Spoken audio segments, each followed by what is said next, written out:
ఏపీలో ఓటింగ్ పోటెత్తుతోంది. ఓటర్లు బారులు తీరారు. మందకోడిగా ప్రారంభమైన పోలింగ్ ఇప్పుడైతే ఊపందుకున్న వార్తలైతే ఏపీ నుంచి వస్తూ ఉన్నాయి. సార్వత్రిక ఎన్నికల్లో భాగంగా ఆంధ్రప్రదేశ్ అసెంబ్లీతో పాటు పార్లమెంటుకు పోలింగ్ కొనసాగుతోంది. మొత్తం 175 శాసనసభ నియోజకవర్గాలతో పాటు 25 పార్లమెంటు స్థానాలకు ప్రజలు తమ ఓటు హక్కు వినియోగించుకుంటున్నారు. ఉదయం 7 గంటల నుంచే పోలింగ్ కేంద్రాలకు బారులు తీరి తమ ఓటు వినియోగించుకుంటున్నారు ఓటర్లు. ఎమ్మెల్యే అభ్యర్థికి ఒక ఓటు, ఎంపీ క్యాండిడేట్కు మరొక ఓటు వేసి ప్రజాస్వామ్యంలో రాజ్యాంగం తమకిచ్చిన ఆయుధాన్ని ఉపయోగిస్తున్నారు.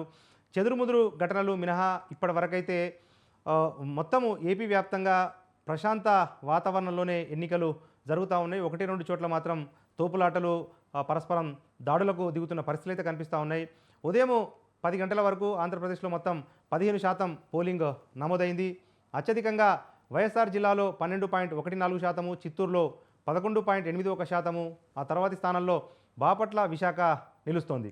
ఇక 11% పైగా పోలింగ్ అయితే నమోదైంది. కృష్ణా కోనసీమలో 10.59% పోలింగ్ నమోదైంది. అత్యల్పంగా గుంటూరులో కేవలం 7.86% వరకే ప్రజలు ఓట్లేశారు. నడి వేసవి కావడంతో పోలింగ్పై ప్రభావం చూపుతోందని అందరూ భావించిన ఓ మోస్తరు వర్షాలు కురవడంతో ఉదయం నుంచి జనం ఉత్సాహంగా పోలింగ్ కేంద్రాలకు తరలివచ్చి తమ ఓటు హక్కును వినియోగించుకునేందుకు క్యూ లైన్లో నిలిచారు. ప్రధానంగా శ్రీకాకుళం నుంచి అనంతపురం వరకు పెన్షనర్లు, దివ్యాంగులు పెద్ద ఎత్తున ఉండటంతో వారంతా ఉదయాన్నే పోలింగ్ కేంద్రాలకు క్యూ కట్టారు. వారి కోసం ప్రత్యేక క్యూ లైన్లు ఏర్పాటు చేసి మరీ ఓటేసేందుకు వారిని అనుమతిస్తున్నారు. దీంతో ఎలాంటి ఇబ్బందులు లేకుండా ప్రశాంతంగా తమ ఓటు హక్కు వినియోగించుకుంటున్నారు ఓటర్లు. ఈ నేపథ్యంలో ఇప్పటివరకైతే మనకు అందుతున్న సమాచారం మేరకైతే అర్బన్తో పోలిస్తే గ్రామీణ ప్రాంతాల్లో పెద్ద ఎత్తున ఓటింగ్ కొనసాగుతున్నట్టుగా సమాచారం అంతా ఉంది. అర్బన్ కాకుండా గ్రామీణ ప్రాంతాల్లో ఓటింగ్ పెరగటము ఎవరికి అనుకూలము అన్న ఒక ఉత్కంఠ నెలకొంది. అది తమకు అనుకూలము అని చెప్పి వైసీపీ నేతలు చెప్పుకుంటుంటే తమకే అనుకూలము అని చెప్పి కూటమి నేతలు చెబుతున్న పరిస్థితి కనిపిస్తున్న తరుణంలో మనతో పాటు జాయిన్ అవుతున్నారు అనంతపురం జిల్లా నుంచి మా రిపోర్టర్ జీవన్ మనకు లైవ్లో సిద్ధంగా ఉన్నారు. జీవన్, ఏంటి అనంతపురంలో పరిస్థితి ఏంటి? ఎందుకంటే ప్రకాశము, మాచర్ల వంటి ప్రాంతాల్లో చెదురుముదురు ఘటనలు జరిగాయి. పరస్పరం దాడులకు తెగబడ్డారు రెండు పార్టీలకు సంబంధించిన శ్రేణులు. అనంతపురంలో ఎట్లా ఉంది? ఓటింగ్ ఎట్లా కొనసాగుతోంది? ఎటువంటి ఏర్పాట్లు ఉన్నాయి? ప్రస్తుతం అయితే ఉమ్మడి అనంతపురం జిల్లా వ్యాప్తంగా పోలింగ్ సరళైతే ప్రశాంతంగా నెలకొన్నటువంటి పరిస్థితి అయితే నెలకొనింది.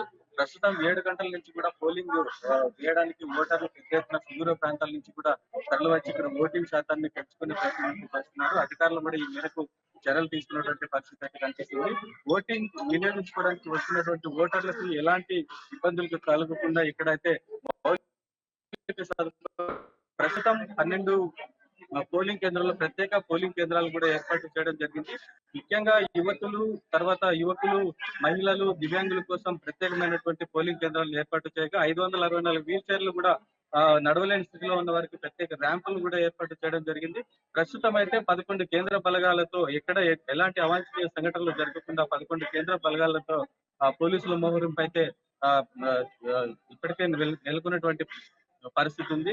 తాడిపత్రి, తర్వాత గుంతకల్లు, కళ్యాణదుర్గం ఇలాంటి ప్రాంతాల్లో చిన్నపాటి గొడవలు జరుగుతున్నప్పటికీ పోలీసులు వాటిని ఎప్పటికప్పుడు సద్దుమణిగించే ప్రయత్నం అయితే చేస్తున్నారు. ఇక్కడ ఎలాంటి అవాంఛనీయ సంఘటనలు కూడా చూసుకోకున్నటువంటి పరిస్థితి అయితే నెలకొనింది. ప్రస్తుతం ఉమ్మడి అనంతపురం జిల్లా వ్యాప్తంగా 3600 పోలింగ్ కేంద్రాల్లో దాదాపు 36 లక్షల మంది ఓటును వినియోగించుకునేందుకు ఉమ్మడి అనంతపురం జిల్లా వ్యాప్తంగా ఓటర్లు అయితే సిద్ధంగా ఉన్నటువంటి పరిస్థితి ఉంది.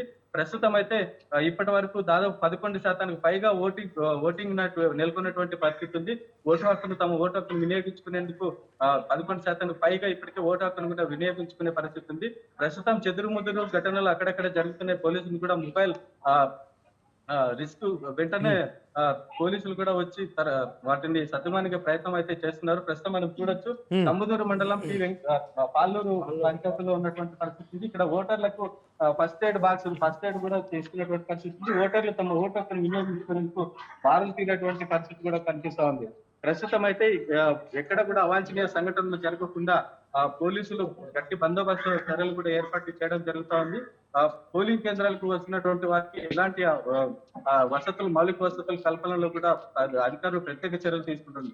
2019లో దాదాపు 80% ఓటింగ్ జరిగినప్పటికీ 2024లో అంతకు మించి ఓటింగ్ శాతాన్ని పెంచేందుకు అధికారులు అయితే పెద్ద ఎత్తున్నటువంటి చర్యలు తీసుకున్నటువంటి పరిస్థితి ఉంది. దాదాపు మొబైల్ పోలీసు వాహనాల ద్వారా ఎప్పటికప్పుడు పోలింగ్ కేంద్రాలను పర్యవేక్షించినటువంటి పరిస్థితి ఉంది. ప్రస్తుతం కొన్ని చోట్ల అంటే పోలింగ్ కేంద్రాలకు ఏజెంట్ ఫారం లేకుండా పోలింగ్ కేంద్రాలకు చొచ్చుకునే ప్రయత్నం చేసినప్పటికీ అక్కడ కూడా వైసీపీ టీడీపీ శ్రేణుల మధ్య గొడవలు జరిగే పరిస్థితి కనబడుతోంది. ఈ మేరకు పోలీసులు కూడా పెద్ద ఎత్తున పోలీస్ బలగాల మోహరింపుతో అక్కడ ఎక్కడెక్కడ ఘటనలు జరగకుండా ప్రస్తుతం వాటిని నివారించే ప్రయత్నం అయితే చేస్తున్నారు. ఇక్కడ ఉన్నటువంటి ప్రజలను కూడా అడిగి తెలుసుకున్నారు. చెప్పండి, ఇక్కడ ఓటింగ్ ఎలా జరుగుతుంది, ఏంటి ప్రస్తుతం మీరు పాలూరులో ఉన్నటువంటి పరిస్థితి ఎలా ఉంది, ఎలాంటి చర్యలు తీసుకున్నారు? పోలింగ్ బాగానే జరుగుతుంది. ఇక్కడ చాలా పెద్ద ఎత్తున ప్రజలు ఓటర్స్ భారీగా వస్తున్నారు. మేమైతే కంపల్సరిగా ఓటర్స్ వినియోగించుకుంటున్నాం. అది నా అభిప్రాయం. మీరు చెప్పండి, ఎట్లా జరుగుతుంది? ఇక్కడ బాగా జరుగుతా ఉంది. ఇంకొకటి ఏమంటే ఇక్కడ పాలూరులో 220 బూత్ సంబంధించి 220 బూత్ సంబంధించి ఓటర్లు భారీగా ఉన్నారు. లేట్ ప్రాసెస్ లేదు. ఎందుకంటే కొంతమంది కళ్ళు కనపడిన వాళ్ళకి సరిగ్గా కనపడకూడని వాళ్ళని పోతున్నారు. వాళ్ళకి సంబంధించి కూడా కానీ మామూలు వాళ్ళ వేరే వాళ్ళు బంధువు కానీ పోతా ఉంటే వీళ్ళు అబ్జెక్షన్ పెడతా ఉన్నారు. అంటే ఇరు పార్టీ వాళ్ళు అన్ని పార్టీల వాళ్ళు కూడా ఏజెంట్లు ఓకే అంటున్నారు, కానీ పోలింగ్ అధికారులు మాత్రము నిర్లక్ష్యం చేస్తా ఉన్నారు దానికి సంబంధించి. ఎందుకంటే ఇప్పుడు వాళ్ళు ఓటు కొడుకు పోతాడు, తండ్రి కళ్ళు కనపడవు, కానీ వీళ్ళు అబ్జెక్షన్ పెడతా ఉన్నారు. అంటే ఏజెంట్ అయితే ఎక్కడ అబ్జెక్షన్ లేదు, ఆల్ పార్టీస్ కూడా ఎక్కడ అబ్జెక్షన్ లేదు, కానీ వీళ్ళు పోలింగ్ అధికారులు ఇక్కడ 220 బూత్లో మాత్రం చాలా ఏం లేట్ చేస్తా ఉన్నారు. 20 బాగా భారీగా జరుగుతా ఉంది. మళ్ళీ అంటే పార్టీ వాళ్ళకి అతీతంగా బాగా పని జరుగుతా ఉంది. ఇక్కడైతే ఎవరు కూడా అబ్జెక్షన్ పెట్టా, అంటే పోలింగ్ ఏజెంట్ బాగా పని చేస్తా ఉన్నారు. అంటే మౌలిక సదుపాయాలు కల్పన, అంటే ఓటింగ్ శాతం పెంచేందుకు అధికారులు అయితే ప్రత్యేక చర్యలు తీసుకున్నటువంటి పరిస్థితి ఉంది. మౌలిక సదుపాయాల కల్పనలో ఎట్లాంటి చర్యలు తీసుకున్నారు అధికారులు? మంచి రెస్పాన్స్ బాగుంది సార్. ఇక్కడ మంచి ఇబ్బంది లేకుండా ఉంటాయి. ఇది ప్రస్తుతం కంబదూరు మండలం పాలూరు పంచాయతీలో ఉన్నటువంటి పరిస్థితి. ప్రస్తుతం ఇక్కడ ఉన్నటి పరిస్థితి ఏంటంటే ప్రస్తుతం ఓటింగ్ వినియోగించుకునేందుకు పెద్ద ఎత్తున క్యూ లైన్ లో కూడా ఉన్నటువంటి ఉదయం 7 గంటల నుంచి సాయంత్రం 6 గంటల వరకు పోలింగ్ జరుగుతున్నటువంటి నేపథ్యంలో ఉదయం 7 గంటలకే పెద్ద ఎత్తున అంటే ఉదయం 7 గంటలకు కొద్దిగా మందుపడిగా ఉన్నప్పటికీ చెదురుముదురు చిరుజల్లులు పడినటువంటి నేపథ్యంలో ఓటింగ్ వినియోగించుకోవడానికి కొద్దిగా తక్కువ వచ్చిన నేపథ్యంలో ఇప్పటి నుంచి కూడా ఓటింగ్ శాతాన్ని పెంచుకునేందుకు ఓటర్లు పెద్ద ఎత్తున పోలింగ్ కేంద్రాలకు చేరుతున్నటువంటి పరిస్థితి ఉంది. Naresh, right. Thank you Jeevan. తిరిగి మిమ్మల్ని సంప్రదించే ప్రయత్నం చేద్దాం.